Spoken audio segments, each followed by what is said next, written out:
was something that we were told to do, that we knew that it was something that we shouldn't have sex before marriage.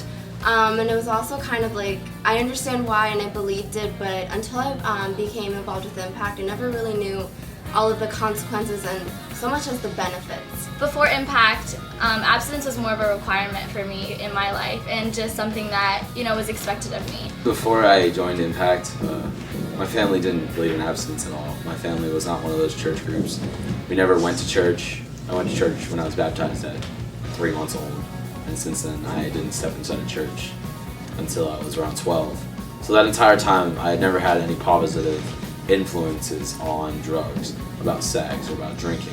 When I figured out that there was an organization like Impact, I really wanted to get involved. That was something that spoke out to me because it was something I did, but something I never really understood, and I wanted to understand it more clearly. When I saw how many of my peers actually signed the forms that made a commitment to remain abstinent, I saw how many people around me were doing the same things, and it really encouraged me to continue with my beliefs. When I got to be a part of Impact, I really saw that, there are people out there making a difference and saying the right things and going after what is really right and true. They would bring up kids from the audience, and even though I wasn't in that age group because I was volunteering, it was just really cool to see the kids interact. And I remember asking my friend, I was like, how do I join this? When Impact came into my life, it was cool because it helped me start to understand why I am the person that I am, why I believe that a commitment to abstinence, to stay away from sex, drugs, alcohol, and tobacco is so important.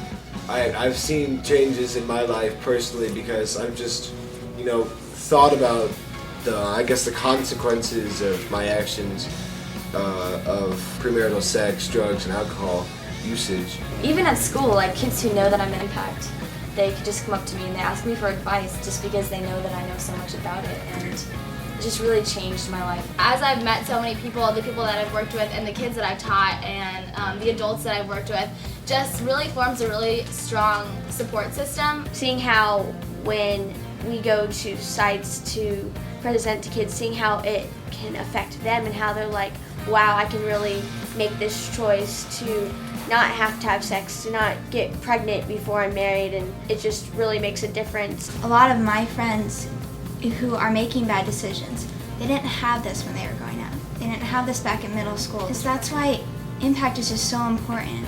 It should just grow and affect as many people as it can, because those are the people who are going to change other people's lives, and it's just going to keep growing.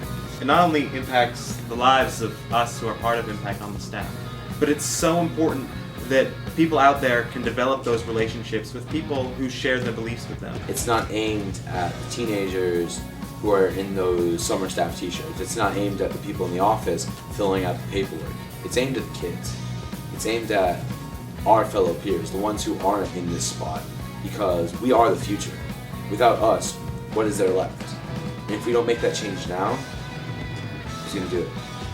Every time I go to a presentation, you can just see someone in the room lighting up like they just figured the world out, because we just mentioned, that not everybody's having sex, and I know that maybe we're not changing everybody's lives in that room, but if we change just one person's life in that room, they're going to change their friends' lives, their families' lives, and then those people go on to save other people's lives. A lot of these kids don't have parents that support them in their decision to remain abstinent from drugs and alcohol and sex, and it's really good for them to see people their age, especially, not adults talking down to them, or, people that they can't relate to, but to see kids that are so close to them in age that have these beliefs, it just really encourages them to hold these beliefs and to really stick to their commitment. So I think a big part of what we do is being an example and just encouraging these kids.